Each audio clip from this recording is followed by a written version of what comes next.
Lecture number 2 start करेंगे आज, और ये कोऑर्डिनेट केमिस्ट्री का लेक्चर नंबर 2।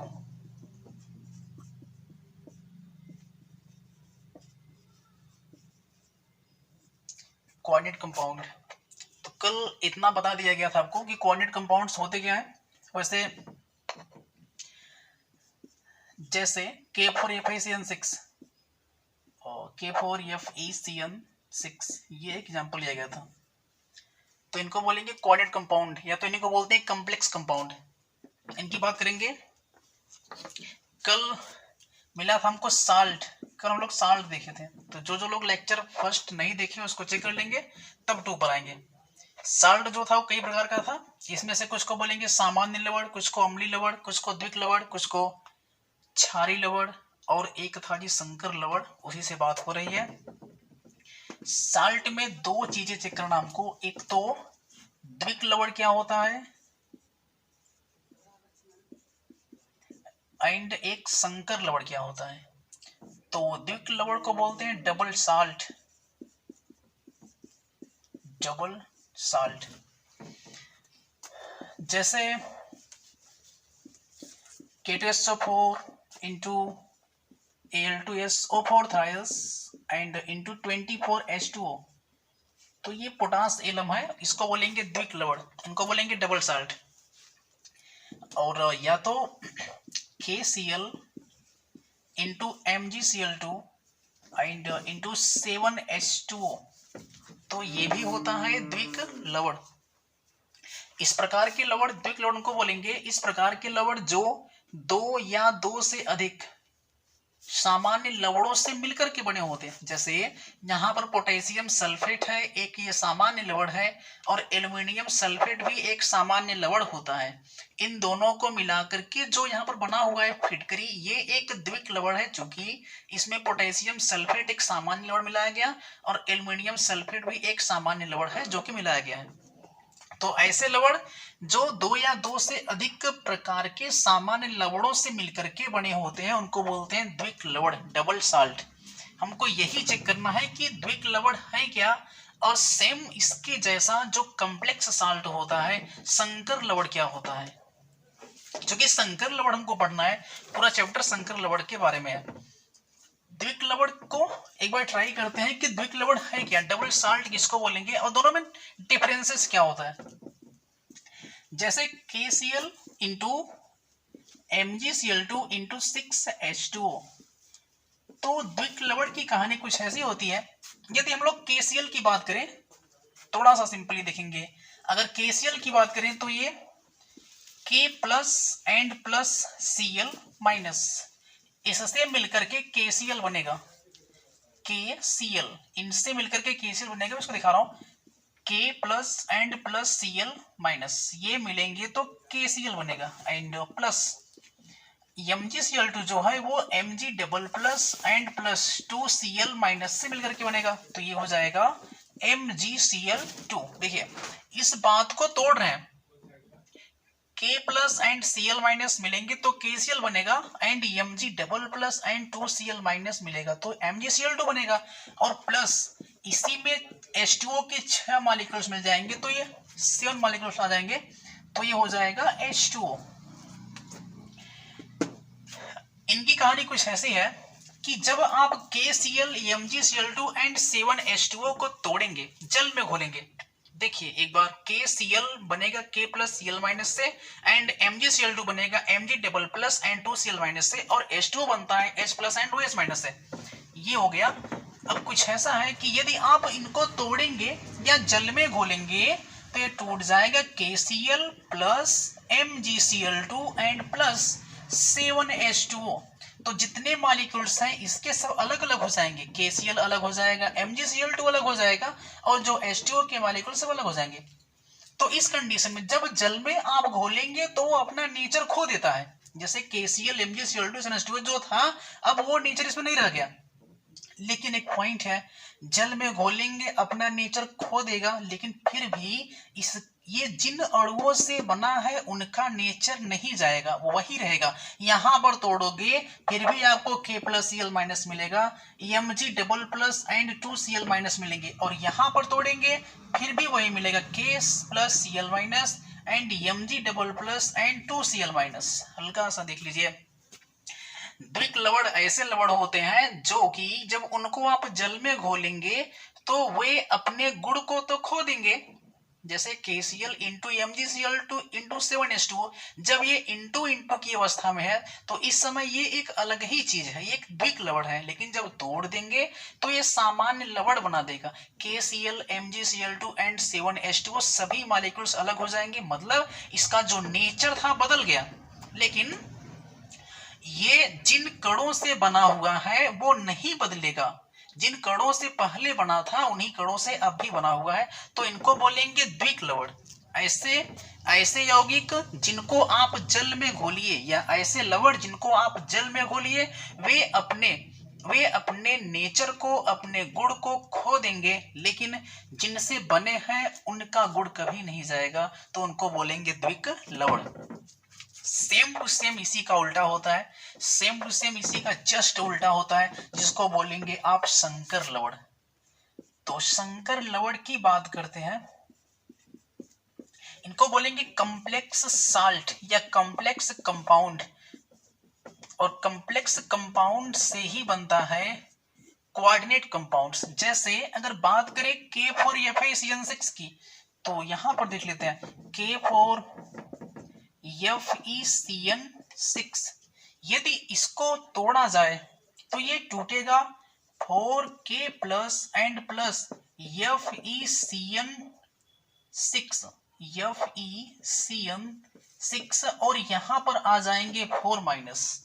लेकिन ये टूटने पर देखिए, जब टूटेगा तो इसका लक्षण वही रहेगा, नहीं बदलने वाला है, लेकिन जिन कणों से ये बना था उसमें कभी नहीं टूटेगा। जैसे ये बना किससे होता है, ये बना होता है FeCN एंड 4KCN, हल्का सा अंतर है। K4FeCN6 जो भी कॉम्प्लेक्स कंपाउंड होंगे, जो भी संकर लवण होते हैं, जिनसे बने होते हैं, ये जिनसे बने होते हैं उनमें कभी भी नहीं टूटते हैं, टूटेंगे तो कुछ और ही बनाएंगे, बस इन्हीं को बोलेंगे संकर लवण। ऐसे पदार्थ, ऐसे लवण, ऐसे साल्ट जो जल में घुलने के बाद अपना नेचर नहीं खोएंगे, लेकिन जिन कणों से बने हैं वो उनका नेचर जरूर चला जाएगा, क्योंकि जिन कणों से ये बना होता है उसमें कभी टूटता नहीं है। और डबल साल्ट में क्या था, जिनसे बने होते हैं उसी में टूटते हैं। ये KCl MgCl2 इंटू 7H2O जिससे बना था, ये KCl MgCl2 और 7H2O से मिलकर के बना था, उसी में टूटेगा। लेकिन संकर लवण जिससे बनते उसमें टूटते नहीं है। ये दोनों में अंतर है, हमको संकर लवण के बारे में पढ़ना था। ये संकर लवण में कुछ बातें हमको सीखनी है, इसके कुछ टर्म है, तो थोड़ा सा टर्म्स को चेक कर लेते हैं कि कौन कौन सा टर्म्स यूज होगा। कॉम्प्लेक्स कंपाउंड के लिए टर्म क्या क्या है, टर्म्स। तो इसमें पहला एक पॉइंट आपको सीखना है कि ये कोऑर्डिनेट स्फीयर क्या होता है। कोऑर्डिनेट स्फीयर कुछ है नहीं, देख लीजिए, ये केवल एक कोष्ठक के रूप में इसको दिखाते हैं। जैसे देखिए, अगर कोई कंपाउंड्स बोला जाए, मान लो अपने पास K4FeCN6 सही है, K4FeCN6 सही है, या तो कोई और कंपाउंड लेते हैं, मान लीजिए अपने पास CuNH3 एंड SO4 है, तो ये कंपाउंड्स हो गए। तो K4FeCN6 या तो ये जो CuNH3 4SO4 है, इन दोनों कंपाउंड्स में जो बड़ा वाला घेरा है, इस घेरे को बोलेंगे कोऑर्डिनेट स्फीयर। इसको समन्वय सत्ता भी कहते हैं। तो ये कोऑर्डिनेट स्फीयर है, कुछ है नहीं, ये जो घेरा है इसको बोलेंगे कोऑर्डिनेट स्फीयर, जानते रहेंगे आप। कॉम्प्लेक्स कंपाउंड में जो बड़े कोष्ठक होते हैं उनको बोलते हैं कोऑर्डिनेट स्फीयर। सेकेंड पॉइंट एक टर्म होता आपको सीखना है, और उसको बोलेंगे आप केंद्रीय धातु परमाणु। केंद्रीय धातु परमाणु, ऐसे इसको बोलेंगे central metal atom, central metal atoms. तो सेंट्रल मेटल एटम्स को शॉर्टकट में सीएमए भी कहते हैं, सीएमए। अभी से ध्यान रखेंगे आप, सेंट्रल मेटल एटम को सीएमए बोलेंगे। केंद्रीय धातु परमाणु, ये क्या होता है? कोऑर्डिनेट स्फीयर पता है आपको, ये घेरा, कोऑर्डिनेट स्फीयर के अंदर जो भी धातु का परमाणु होगा, देखिए इस घेरे के अंदर धातु का परमाणु केवल ये Fe है, आयरन, और इस घेरे के अंदर ये कॉपर है। तो कोऑर्डिनेट स्फीयर के अंदर चाहे जो धातु का परमाणु होगा, उसी धातु के परमाणु को बोलेंगे सीएमए, केंद्रीय धातु परमाणु, सेंट्रल मेटल एटम। तो यहां पर ये कॉपर हो गया और यहां पर ये आयरन हो गया। नॉर्मल है, बहुत ही सिंपल है ये। केंद्रीय धातु परमाणु का मतलब होता है कोऑर्डिनेट स्फीयर के अंदर जो धातु का परमाणु होगा उसी को बोलेंगे केंद्रीय धातु परमाणु, सेंट्रल मेटल एटम। इनके बारे में कुछ खास बातें सीख लेते हैं। किसको बोलेंगे आप? सीएमए किसको बोलेंगे? परिभाषा में आपको ये लिखना है, कोऑर्डिनेट स्फीयर के अंदर समन्वय सत्ता के अंदर जो भी धातु के परमाणु होते हैं उन परमाणुओं को बोलेंगे केंद्रीय धातु परमाणु। इनके बारे में खास बातें क्या होती हैं कि ये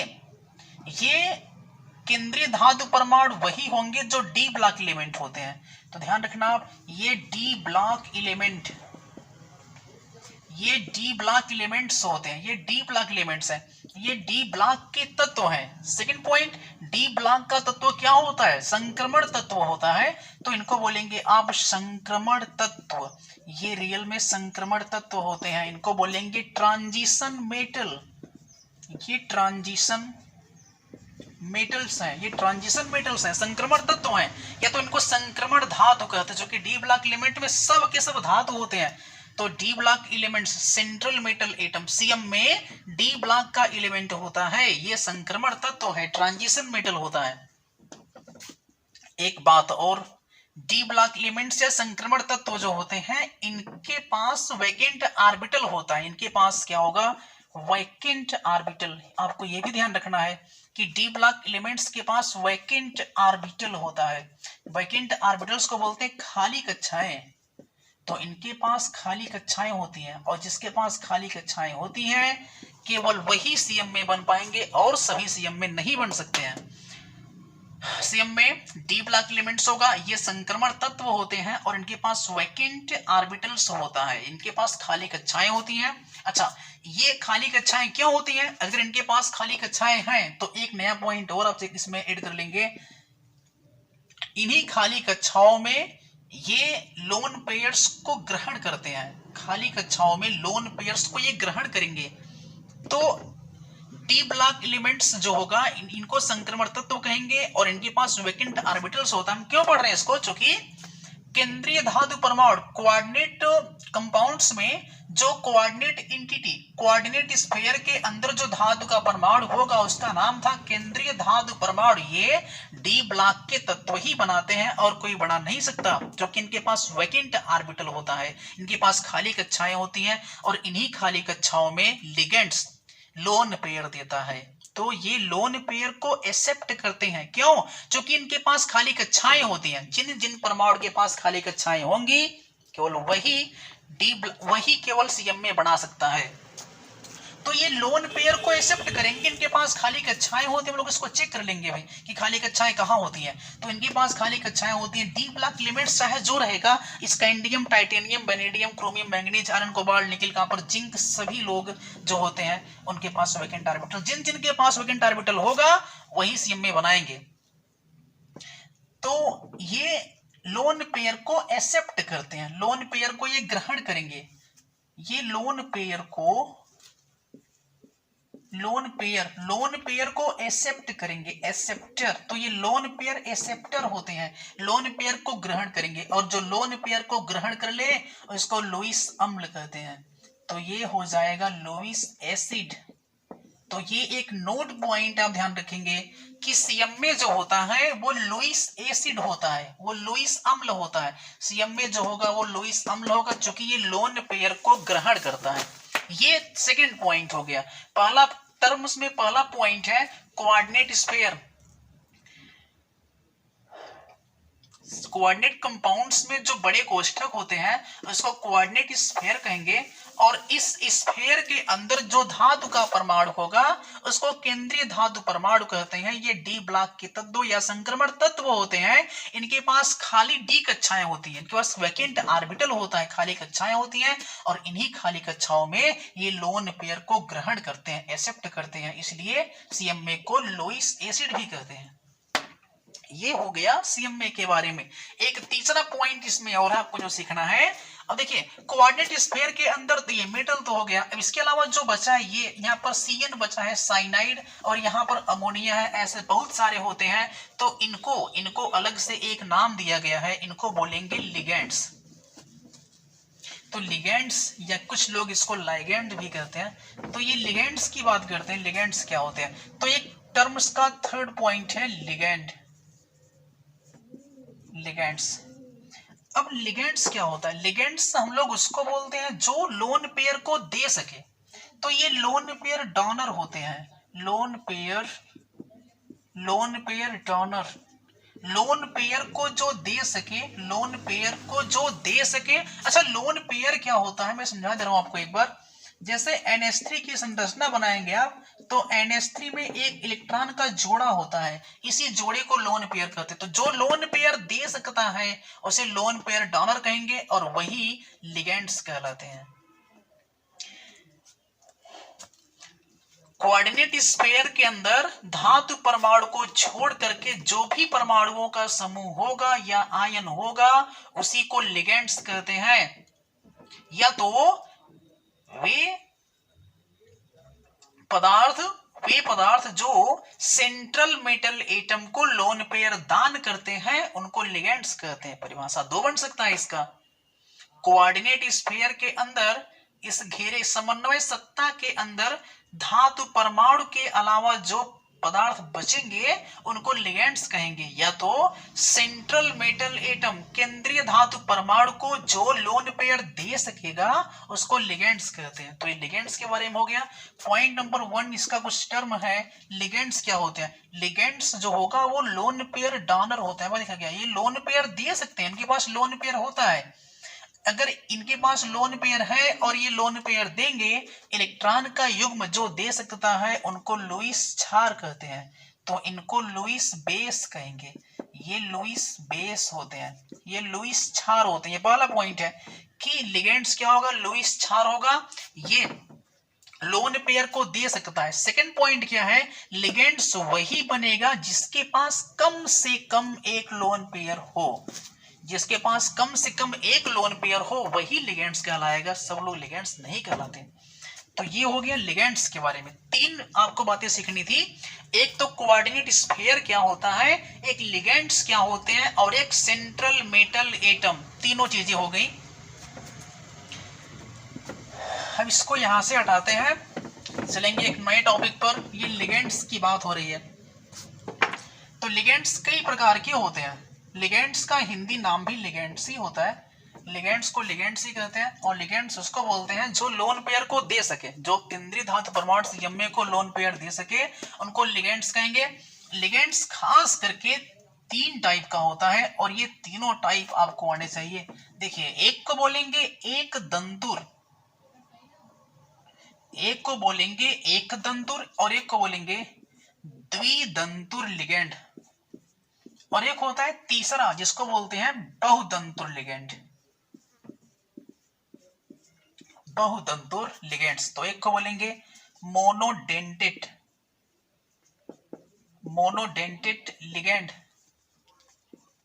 एंड सेकंड को बोलते हैं बाइडेंटेट लिगेंड, बाइडेंटेट लिगेंड्स, और एक को बोलेंगे पॉलीडेंटेट लिगेंड, पॉलीडेंटेट लिगेंड्स। तो ये लिगेंड्स के बारे में हो रही है बात। लिगेंड्स जो होता है नॉर्मली 3 टाइप का होता है, monodentate, bidentate and polydentate ligands. देखिए लिगेंड्स के और भी टाइप हैं, जैसे कुछ तो नेगेटिवली होते हैं एंड कुछ पॉजिटिवली होते हैं, कुछ न्यूट्रल होते हैं, तो उनकी खास बात नहीं है। देखो जिसमें माइनस चार्ज होगा नेगेटिव बोलेंगे, जिसमें प्लस होगा उसको पॉजिटिव बोलेंगे, जिसमें चार्ज ना हो उसको न्यूट्रल बोलेंगे। ये लेकिन खास करके हमको पढ़ना है कि ये सब क्या होता है। लिगेंड्स माने क्या, जो लोन पेयर को दे सके, जो लोन पेयर को डोनेट कर सके, जो लोन पेयर को डोनेट कर सके, दे सके, उसको लिगेंड्स बोलेंगे। तीन टाइप के होते हैं, एक दंतुर, द्विदंतुर एंड बहुदंतुर लिगेंड्स। आप इसको लिख सकते हैं, इसको बोलेंगे monodentate ligand, bidentate ligand and polydentate ligands. एक दंतुर का मतलब ये होता है जो केवल एक लोन पेयर देगा, जो केवल एक लोन पेयर देगा उसको बोलेंगे मोनोडेंटेड लिगेंड, और जो एक ही बार में दो लोन पेयर दे सकता है, एक ही बार में जो दो लोन पेयर दे सकता है उसको बोलेंगे बाइडेंटेड लिगेंड, और जो दो से अधिक 3, 4, 5, 6 इतना लिगेंड्स देगा उनको बोलेंगे पॉलीडेंटेड लिगेंड्स। बहुत आसान है। अगर लिगेंड्स केवल एक लोन पेयर देगा तो इसको बोलेंगे एक दंतुर, अगर दो देगा तो बोलेंगे द्विदंतुर, और अगर तीन दिया तो इसको बोलेंगे, या 3, 4, 5, 6 कुछ भी दिया तो इसको बोलेंगे बहुदंतुर लिगेंड्स। जैसे अगर 3 देगा तो त्रिक दंतुर, इसको बोलेंगे चतुष्क दंतुर, पंचदंतुर। तो इसी प्रकार से नाम बनते हैं। एक देगा तो बोलेंगे मोनोडेंटेड लिगेंड्स, दो के लिए बाइडेंटेड, और 3, 4, 5 के लिए पॉलीडेंटेड लिगेंड्स होता है। जैसे अपना H2O है, इसको बोलेंगे मोनोडेंटेड लिगेंड्स, क्योंकि ये केवल एक लोन पेयर देगा। H2O हो गया, एंड इसके अलावा OH माइनस हो गया, एंड NH3 हो गया, O double minus and O2 double minus हो गया, एंड CN माइनस हो गया, NC माइनस हो गया, Cl minus and F minus and Br minus, and इसके अलावा I माइनस हो गया, CO3 डबल माइनस हो गया, SO4 डबल माइनस हो गया। ये सभी जो कंपाउंड्स हैं NOCO, ये सभी कंपाउंड्स को बोलेंगे एक दंतुर लिगेंड्स। ये कुछ कठिन नहीं है, केवल देख लीजिए बस कि कौन कौन एक दंतुर होता है। H2O, OH minus, NH3, O double minus, O2 double minus, and CN minus, NC minus, Cl minus, F minus, Br minus, I minus, CO3 minus, SO4 double minus, CNOCO, ऐसे बहुत सारे हैं। तो इनको बोलेंगे, इन सभी को बोलेंगे एक दंतुर लिगेंड्स, क्योंकि ये सभी लोन पेयर केवल एक ही देंगे। बाइडेंटेड लिगेंड्स जो दो लोन पेयर देगा, और ये खास है, हमको इसके बारे में सीखना है कि ये कौन कौन सा होता है। सब तो ये होते हैं, जो खास ये है कि ये क्या क्या होते हैं और ये क्या क्या होते हैं। देखिए कुछ कठिन नहीं जी। तीसरे पॉइंट की बात हो रही है। पहला पॉइंट था अपना कि ये कोऑर्डिनेट स्फीयर घेरा क्या होता है, वो तो हो गया। केंद्रीय धातु परमाणु क्या होगा, ये भी हो गया। अरे डी ब्लॉक का एलिमेंट जो होगा वही बनाएगा सीएम में। अब लिगेंड्स की बात हो रही है, ये भी कठिन नहीं है, बस छोटा सा पॉइंट। एक दंतुर, द्विदंतुर, बहुदंतुर, जो केवल एक लोन पेयर देगा, ये दो लोन पेयर देगा, ये दो से ज्यादा देगा। अब हमको देखना है कि दो लोन पेयर कौन कौन दे सकते हैं। तो जो जो दो लोन पेयर देंगे उनको बोलेंगे द्विदंतुर लिगेंड्स, उनको बोलेंगे बाइडेंटेड लिगेंड्स। तो मैं इसको रफ कर रहा हूं जिससे द्विदंतुर लिगेंड्स को आपको दिखा सके, क्योंकि इनके नाम तो आ जाएंगे, सरल है। इसको बोलेंगे एक्वा, H2O को बोलते हैं एक्वा। मैं इसको रिवाइज करूंगा, मैं इसको फिर से बताऊंगा कि इनके नाम क्या क्या होते हैं जब नेमिंग की बात की जाएगी। बस आप जानते रहिए कि ये सभी एक दंतुर लिगेंड्स हैं। बात करेंगे द्विदंतुर लिगेंड्स की, तो द्विदंतुर लिगेंड्स खास है क्योंकि हमको इसको सीखना है। मैं इसको मिटा रहा हूं थोड़ा सा, और पॉलीडेंटेड लिगेंड्स को भी सीखना हमको। तो द्विदंतुर को बोलेंगे बाइडेंटेड, इसको बोलेंगे पॉलीडेंटेड लिगेंड्स। द्विदंतुर का मतलब होता है कि जो आपको दो लोन पेयर दे सके। जैसे इसमें एक को बोलेंगे एथिलीन डाईएमीन, आपको ध्यान रखना है, एथिलीन डाईएमीन बहुत ज्यादा ये यूज होता है।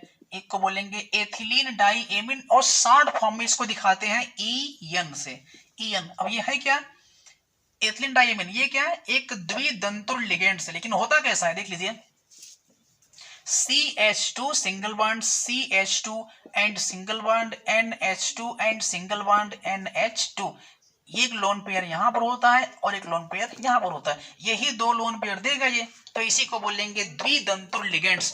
Ethylene diamine EN, ethylene diamine CH2NH2 CH2NH2। And इसी का में सेकेंड एक होता है ऑक्जेलेटो। ऑक्जेलेटो, इसका देखिए नाम भी यही है, आईपीएससी में नाम ही लिखेंगे ऑक्जेलेटो। तो ऑक्जेलेटो भी एक द्वितंतुर लिगेंड्स होता है, ये इसको दिखाते हैं OXA से, OXA या कहीं केवल OX ही होता है। तो देखिए ये होगा COO minus and single bond COO minus. देखिए COO minus and COO minus, इसको बोलेंगे ऑक्जेलेटो। ये एक एथिलीन डाई एमीन हो गया और ये एक ऑक्जेलेटो हो गया। मैं इसको दिखा रहा हूं यहाँ पर, इसको दिखाते हैं OXA से या तो केवल OX से दिखाते हैं, OX ऑक्जेलेटो। द्वितंतुर में एक और है, बहुत प्रसिद्ध है वो, इसको बोलेंगे आप ग्लाइसिनेटो, GLY, ग्लाइसिनेटो, इसको बोलेंगे GLY, इसको ग्लाइसिनेटो बोलेंगे। और ये क्या है, दोनों का mix CH2 single bond NH2, एक यहां पर लोन पेयर होगा और एक CH2 single bond COO minus, एक यहां पर लोन पेयर होता है। तो ये ग्लाइसिनेटो ये दो देगा लोन पेयर, इसलिए ये द्वितंतुर लिगेंड्स है। तो तीन खास करके हैं आपके लिए, आप देख लीजिए। द्वितंतुर लिगेंड्स में एक एथिलीन डाई एमीन है CH2NH2 CH2NH2, ethylene die amine, इसको शॉर्टकट में EN से दिखाएंगे आप। ऑक्जेलेटो OX, ये COO minus and COO minus, चूंकि ये ऑक्जेलिक अम्ल से बना होता है तो ये ऑक्जेलेटो ये भी द्वितंतुर लिगेंड्स है।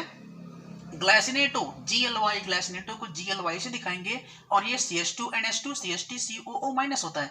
ध्यान रखना आपको, बाइडेंटेड लिगेंड्स तीन आपको खास रखे हैं जो आपको एग्जाम में आएंगे और इसका यूज भी करेंगे हम लोग, आईपीएससी में यूज करेंगे इसको। एक तो एथिलीन डाई एमीन है और एक ऑक्जेलेटो है एंड एक ग्लाइसिनेटो। चलते हैं आगे।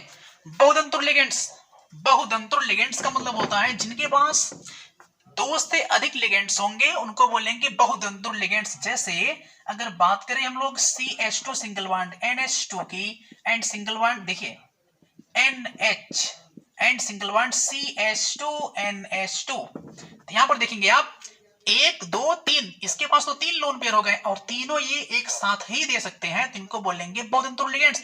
बहुतंतुर में इसको बोलेंगे ट्राइडेंटेड लिगेंड्स, क्योंकि पहला वाला था मोनोडेंटेड लिगेंड्स, सेकंड है बाइडेंटेड लिगेंड्स, तो ये क्या कहलाएगा ट्राइडेंटेड लिगेंड्स।